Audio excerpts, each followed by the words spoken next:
I'm privileged to be asked to speak here today about the life of radio. One would think that most high schools have at least one famous student who's brought recognition to the institution. Maybe it's a student who graduated from Harvard, maybe one who won the Pulitzer Prize for journalism, maybe a famous professional football player. TL Hanna has had all of these, but none can come close to its most famous student. James Radio Kennedy, a 73-year-old mentally challenged man, showed up on a football field in the 1960s and has been an integral part of the school ever since. At that time, he was a teenager with a transistor radio seemingly pressed to his ear, who could barely speak and had never learned to read or write. He was nicknamed Radio by the coaches and players. He became a fixture at football practices, standing passively and watching until one day when he began to mimic the coach's signals and tried his hand at yelling out commands. At that point, he could have been labeled a distraction and sent away, but he was not. The coaches embraced him, and as coaches came and went, someone would always take over in caring for him. Eventually, Harold Jones took the job and has been his daddy ever since. As a student, he sat in on many classes, but his favorite was special education. He loved the color in that class and would often come by the office to show us his work. Though never academically inclined, there was a part of radio's brain that was highly developed. It was the part connected with football. It was not that long ago that he could name the mascot of every high school football team in the state. As a football coach, he worked with the defense and had only one instruction to his players: get the quarterback.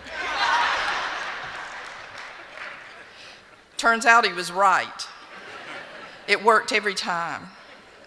Though football was his favorite sport, make no mistake, he could also coach any other sport at Hanna if the team were eating supper after their competition. He also occasionally served as an administrator, complete with a walkie-talkie, minus its batteries. And at a moment's notice, he could be an ROTC cadet marching in formation, but it looked more like the tango. Or he could become a cheerleader who could do a mean pom-pom routine.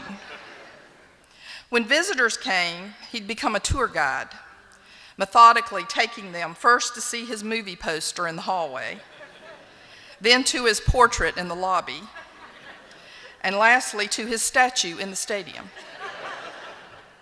He would always ask the same question: did you see my movie? Everyone always left with a picture of him with his famous loop-de-loop autograph. He could also be a lunchroom helper. If he worked during 2 lunch periods, then maybe, just maybe, he could eat 2 lunches, which he often did. He was an unofficial member of the marching band, always joining them as they marched from the building to the stadium on game nights, and led the band as they ushered Santa Claus into town each year in the Anderson Christmas Parade. His favorite musical instrument were sleigh bells, which he played as no other could. Radio was also an accomplished entertainer. You haven't lived until you've seen Radio sing and dance to James Brown's "I Feel Good." Generations of Hanna students and faculty have had an opportunity to know Radio. Everyone has a story to tell. His eating a cooler full of sandwiches that had been made for the team and stored safely on the bus. His pass, kick, and throw halftime shows. And his permanent status as a junior with no threat of graduation. The stories could fill the pages of a lengthy book, each showing the childlike innocence and loving heart that existed within him. It would be easy to talk about all the school did for radio, but the miraculous thing about this story is what radio did for the school and the entire Anderson community. It is perhaps a lesson of which all of us need to be reminded. Because he was embraced by caring people, he was stimulated to love them back. Because people looked past his disabilities and imperfections, he found a way to make his own unique contribution to the world. He was a gift, and he brought out the best in us. What a lesson there is to be learned here. How many lost souls could be saved with a little love and kindness? The thousands of students who've made their way through the halls of TL Hanna over the years have seen the results of the care given to radio. He had a permanent smile on his face. He was never without his ability to shake hands or hug necks. He returned exponentially whatever love was given to him. And here the irony rests. He gave back much more than he ever received.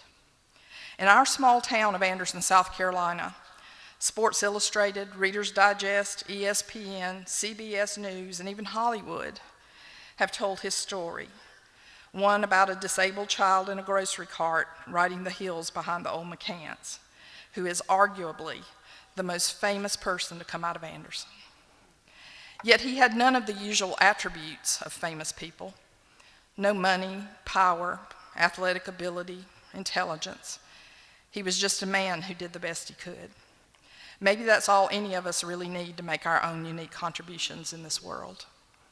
I believe it was God's plan that he arrived on that football field some 50 years ago. I believe one simple act of kindness is what has led us here today.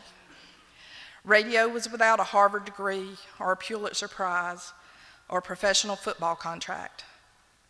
But his fame surpassed all of these accolades.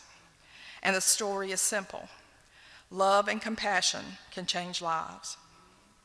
It changed his, and in return, he has changed ours, and we are better people for having known him. And so I think I'm safe in saying that radio has fulfilled all of his requirements for his senior year at TL Hanna. On December the 15th, 2019, he graduated with honors to his heavenly home. His post-secondary